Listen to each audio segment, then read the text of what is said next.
If you are intending to be at the AI Agents Made Simple webinar, you are in the right place. Our goal today is to talk a little bit about what agents are and how they work for you. So let's just start with a quick introduction. I'll get started here. My name is Stef Friesen. I'm the Director of Sales here at Mongoose. I have been in ed tech for about the last 10 years, but prior to that, actually worked in higher education at both the University of Oklahoma and also California State University, Northridge, specifically serving in their research departments. So I am a long-standing member of higher education and super proud and honored to be a continued part of this community. I come today to the table with my partner in crime, Jon. Jon, you want to introduce yourself? Say hello. Thanks, Steph. Hi, everyone. Thanks for joining us today. I'm Jon. I lead our product management and product design teams, and I'm primarily responsible for helping to plan and execute on our product strategy and also evolve the Mongoose platform to meet the modern needs of our users and those that they serve. So thank you again for taking the time to be with us today, and we're looking forward to our conversation. I love it. And Jon, I'm going to ask you one additional question. Can you tell the folks how long you've been at Mongoose? You've been here for a minute. If I can remember, yeah, I know I've been here since 2016, so it's Yeah. been quite a good run for me, and I've been in higher ed tech for about 20 years now, which is crazy to say. So Yep. I purposefully didn't say 20 years with mine because I didn't want to admit that. But you're right. 20 years we've been doing this. All right, so let's talk a little bit about our agenda today. So first up, what do AI agents do? That was one of our goals for this webinar, is just to kind of educate folks. We know that AI agents are a big topic in software spaces right now, and so it's important that we understand what they do and what they also don't do. Then we're going to move into some AI Agents 101 and also the tactical aspect of AI agents. So what to think about as you're looking to potentially implement them, to work through them. And then Jon's going to talk to us a little bit also about what to ask your vendor. You know, AI is a hot topic, like I said. There's a lot of folks who really don't fully understand AI and sort of what it does. And so there's some really key and pivotal questions you need to ask your vendor before adopting an AI solution to ensure that you're getting the right solution for your specific challenges and needs. And then we're going to end our time together with some Q&A, and I'll tell you here in just a second how to submit those questions for us as we go. So let's do that right now. Here's some FAQs. We'd love for you to use the chat for any comments throughout the session. I always like to joke, I was a middle school English teacher for about 7 years, and I did my share of lecturing, and I don't like to do that now. So if you have some comments or thoughts, we'd love to see those come through the chat as we go. If you have questions, you can visit the Q&A panel that's in your Zoom bar there and submit questions to us. My colleague Deneen will be monitoring those questions and answering them as she can, and also triaging them to us for the end of our session today, where we'll be answering those. Just to note, this session is being recorded and it will be shared with you post webinar today. And if you'd like to engage with us on social media, we'd love that. You can use the hashtag Mongoose. All right, so I thought that I would start our time together today with just a quick poll. So you should be seeing that poll launching on your side right now, just to kind of establish what problem we're trying to solve today. So what is taking up the most of your team's time right now that probably shouldn't be? So as you think about what your team does and the work that they do, what's taking up a lot of their time that probably shouldn't be? Now, I brainstormed a few options for answers in that poll, but there's also an option for other. If you selected other, please drop your thought in chat so that we can address that as well. Matthew, I see you say all of the above and more. Agreed 100% for sure. So we'll give this poll a second to kind of let everyone respond. So far, Jon, what I'm seeing is most folks are saying manually sending follow-ups, reminders, or nudges, followed by answering the same questions over and over about things like deadlines, requirements, and status updates. Are you surprised by that initial sort of poll result, Jon? I am not surprised at all, and this is probably the perfect way to spend about an hour because we're going to get to how we can help those things. Yeah, absolutely. And there's a lot of people. I should have put an option for all of the above because there's a couple of people in the chat who are saying all of the above. So let me end the poll. And I'm going to share the results with everyone just so that you can kind of see what your peers said. So I think we had three pretty dominant top threes there. Those two I just spoke about. And then also, I'm guessing this might be for either our financial aid friends or our admission friends on the phone who say chasing down incomplete applications or missing documents. So, John, anything you want to say about sort of those top three or any surprises there in the outcomes of the poll? I don't think there are really any surprises. Those are very much in line with what we hear from our own clients here at Mongoose. Yep, So I'm happy to agreed. see consistency here. Yeah. For sure. Yeah. Okay. So let me stop sharing that one. And I've got one more question for you all. So now I'm going to take you to sort of your ideal dream state. This concept of like, if you magically had 20% more capacity on your team, what would you do with it? So this allows you to kind of think through, oh man, if my team had 20% more time back, we could do this and this and this. So that poll should be launched there for you. There's some sort of commonly answered options there, but again, we have the other, so that if you want to participate in chat and tell us something that we might have missed, we'd love to hear that too. All of the above for this one too. I knew it, John. I should have put all of the above. I really should have. I missed that. Let's start Let, over. Let's yeah, not. Let's not. let's start over.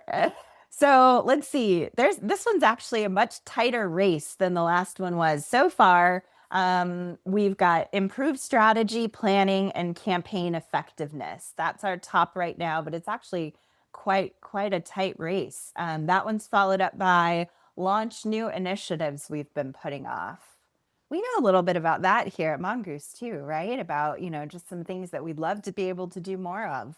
I think everyone struggles with that a little bit. John, any thoughts on the sort of results of this poll thus far? I don't think so. It's just amazing to take a minute to think about, well, what would I actually do with 20% more capacity? It sounds like a fantastic, idealistic state, but how do we get there, right? Yep, absolutely. All right, so I'm going to end this poll and I'm going to share the results with all of you just so that you can kind of see how your peers responded. And like I said, I'm guessing there's some combination of all of the above or at least multiple of these that many of you would have liked to answer.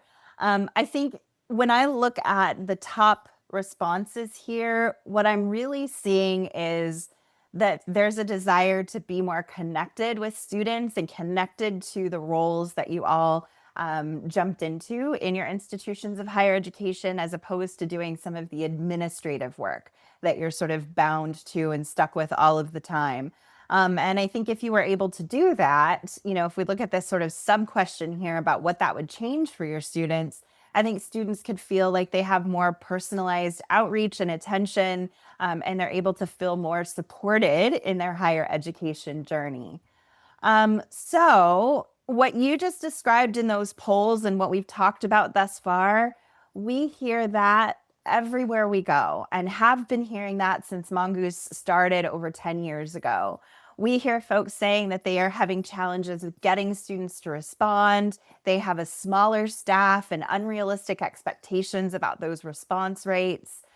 They have a challenge with responding to quick, straightforward questions. Those things like, what's my FAFSA code? And when is the admissions date? And where do I go to find this form? Those things are high volume of questions and activities. And they're really focusing on those because they have to, because they're urgent, and they're sort of not having enough time for those larger, more meaningful conversations. And then on the student success side in particular, being able to work with students in a proactive manner, so that you can go after and get ahead of students who might be struggling, as opposed to being reactionary and learning about those things later on. All of those things are very common, and it's not a motivation problem. It's not even a staff willingness problem. It's literally a capacity problem. The math simply doesn't work. So we know that you've been asked to do something that is truly and honestly impossible. You're getting less budget, you're getting less resources, you're getting less staff and a capacity to add more staff, and yet your expectations, both from your colleagues and from students in particular, are going up. I have a college age student who likes to do college research and job research late at night. They need to be able to get answers late at night. You all don't work late at night like they do, but they expect to be able to get answers. And they want instant answers. They don't want to email you at 1 in the morning and get a response the next day. They want it right there, right then, which puts an incredible amount of pressure on your team. And again, it's not a your team problem. It's solely a capacity problem. And so how do we solve for that? What would we do if students got answers the moment they asked? Wouldn't that be nice? And that's why AI agents have come to market in a variety of ways. And we're going to talk a little bit about what they do now, but that's sort of the problem that they solve. If I had to sum it up in a very direct sort of way, it would be an AI agent is a teammate that rides shotgun with you, that makes sure that no tasks, no inquiries, no student falls through the cracks. So it's giving you back time to do the things that we like to call the heart work, the things that allow you to thrive as a human and really connect on a human level. And it allows them to take care of just that admin burden, those extra tasks, those repetitive things that often happen that we can actually pawn off to AI if we want to. So what this means for you, if you're a leader at your organization, you are probably measured by numbers. And so what these AI agents that are on the market today, what they're designed to do is help you complete applications and thus get a stronger yield.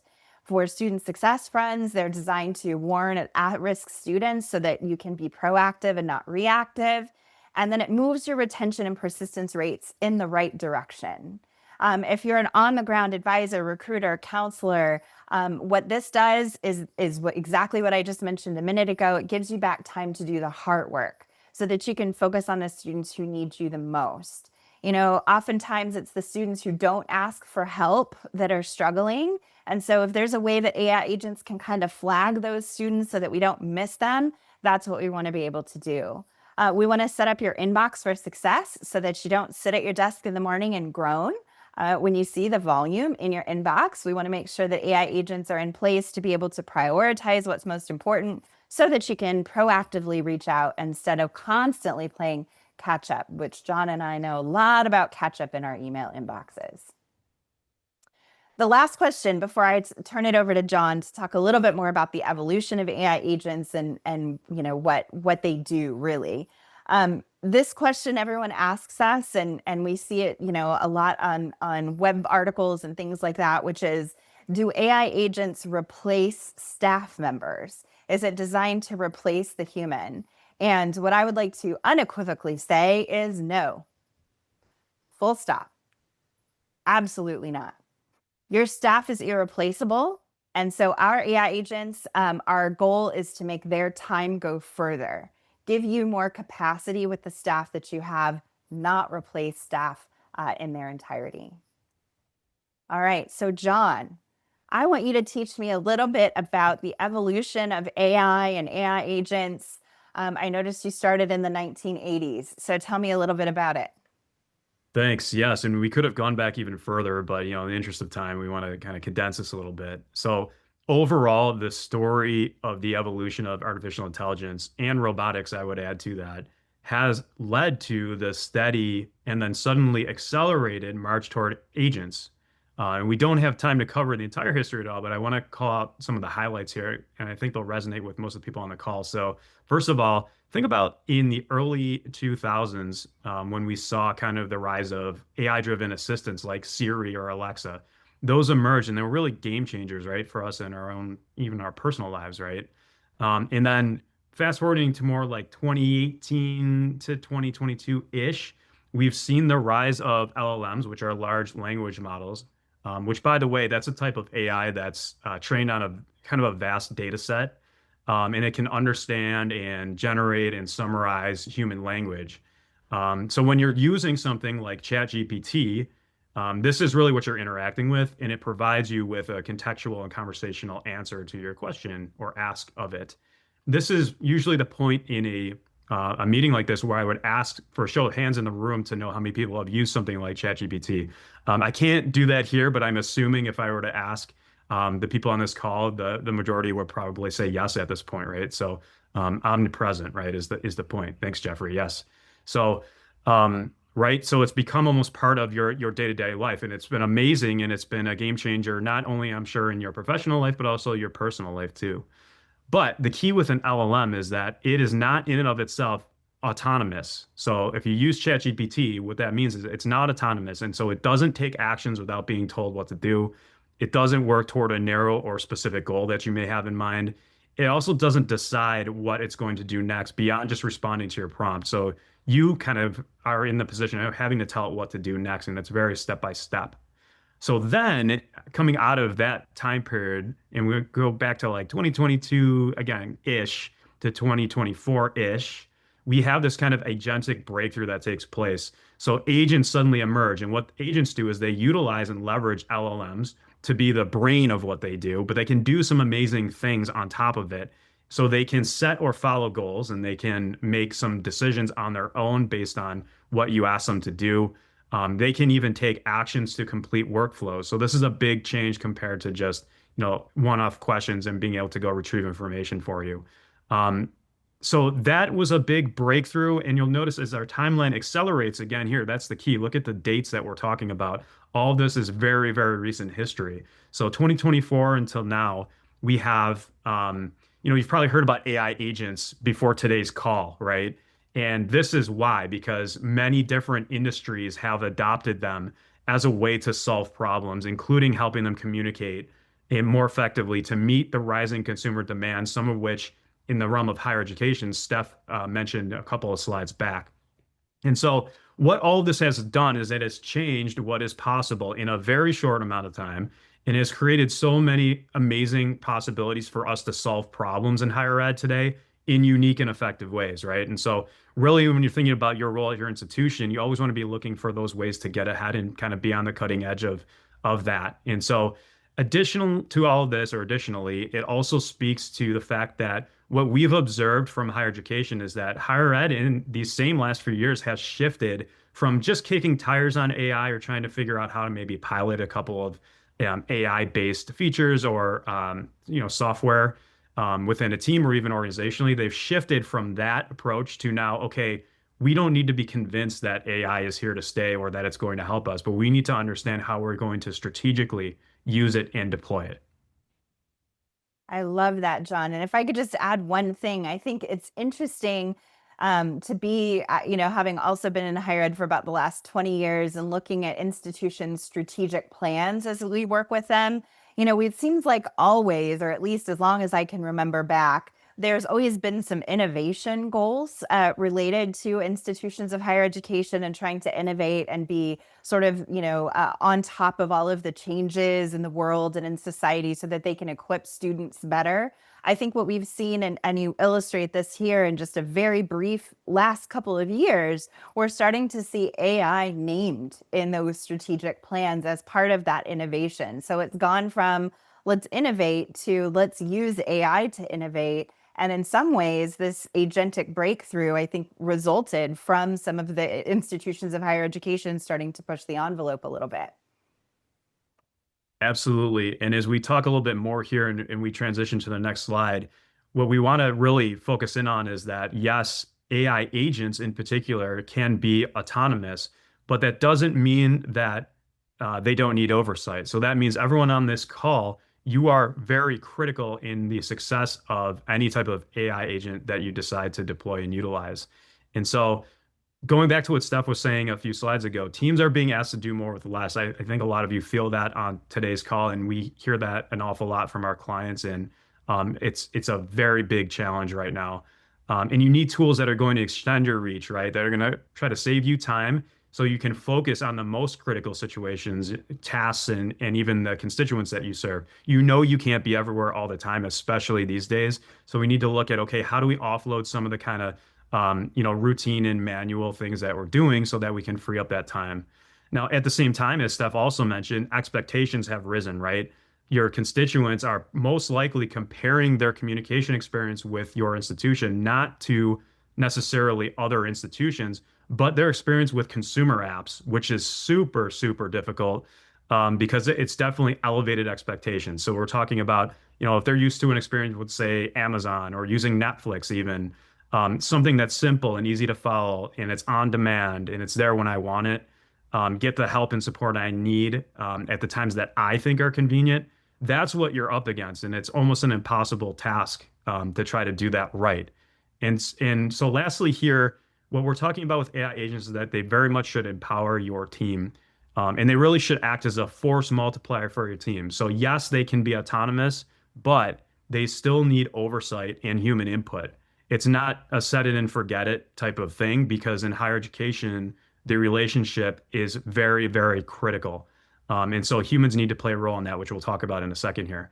So, how can AI agents help solve all of these problems? One, again, allowing you to do more with less. They're like a cheat code for you almost to do that to increase your capacity. And then help you meet or exceed the increasing changes and demands from your students or constituents.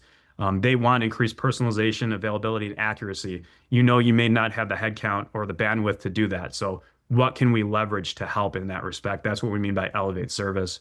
And then, lastly, again, empowering your teams. Agents need to work with you and within your current processes because you're still driving toward the same outcomes and the same goals, but you need them to work with you on that. Love it. All right. So Well, let's just talk a little hey, bit hey, about, Steph, oh, can you yeah, jump back one more? Sorry. sure. Yeah.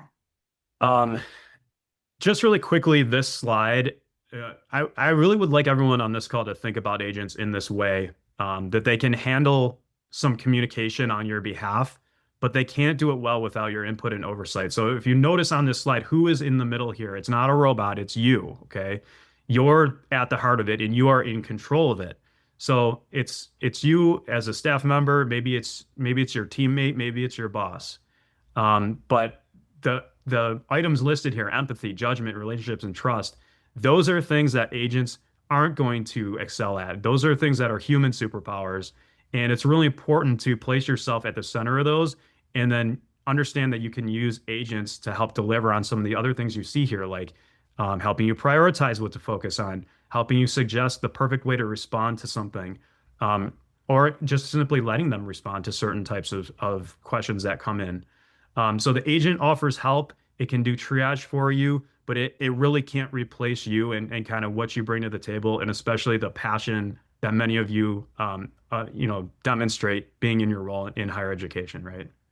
So I just wanted to mention that. Sorry, Steph, before we move on No, here. no. I think that's good. And I think maybe, John, could you just talk very briefly about how we can use these AI agents to also build in some empathy and some trust building? What are some like good ways that we can sort of enact AI to be able to help us with some of these things? Of course, the human centric part of it is first, but AI can also be trained in those ways as well.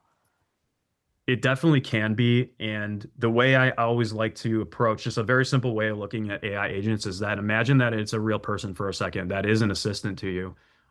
How would you instruct that person to best represent your institution and your brand and your office, right? There may be certain, even like sayings that you use or mottos that you use that you want them to use, right? Because they are a representative of you and your institution and your brand. So that comes down to also the tone and the type of language that they use. And AI agents should have a place for you to be able to set some guardrails and input on what that should all look and feel like so that it does, again, feel like a seamless part of your team. Love it. So we know that AI agents are coming to market now in lots of different areas. And, many institutions are a little wary of adopting an AI solution or an AI agent solution. So we thought we'd pull together some questions that you should ask your vendor, whether it's us or a different vendor, about AI agents that they should be able to answer to know that you're getting a good product, a quality product that will protect you and your brand and your reputation. So, John, tell us a little bit about what questions folks should ask their vendors. Yeah, so we have proposed some questions here for you to ask any vendor, and really the answers to these are critical to your kind of strategic deployment of AI and agents across your department or institution. And so there's three areas that we wanted to kind of kind of bucket these into. The first one is just overall, like, what does it do, right? How does it work, and what control do I have? All very basic questions. I think there's an interesting one in here too about does it identify itself as AI or pretend to be a human? The answer to that should definitely matter to you if you're considering different vendors that provide AI agents, right? Because, for your constituent, the relationship again is very, very critical. So do you want it to pretend like it's a person and risk that person, realizing it's not, or do you want to be upfront about the fact that it's AI and let it handle things from there, right? So it's a really good question. The answer doesn't have to be the same for everyone, by the way. It could be different, right? But it's just something to keep in mind to ask. Um, the middle one here is just all about kind of security. So how does it interact with things like PII data or FERPA? Are there any FERPA considerations, right? Does it use our language, like I mentioned, or even our slogans? How does it represent us, our brand? And then also, how long is the onboarding experience? Also very important. And then the last one here, it's all about measuring the effectiveness and the impact. So how will you know if you roll out an AI agent, is it actually helping? Because isn't that the point? You're investing in something like AI agents. You're not doing that, I'm assuming, just to check a box.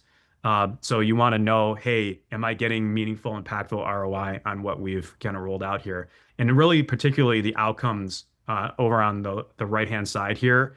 That's the key one because we're all trying to solve problems to create better experiences and outcomes, again, for our constituents.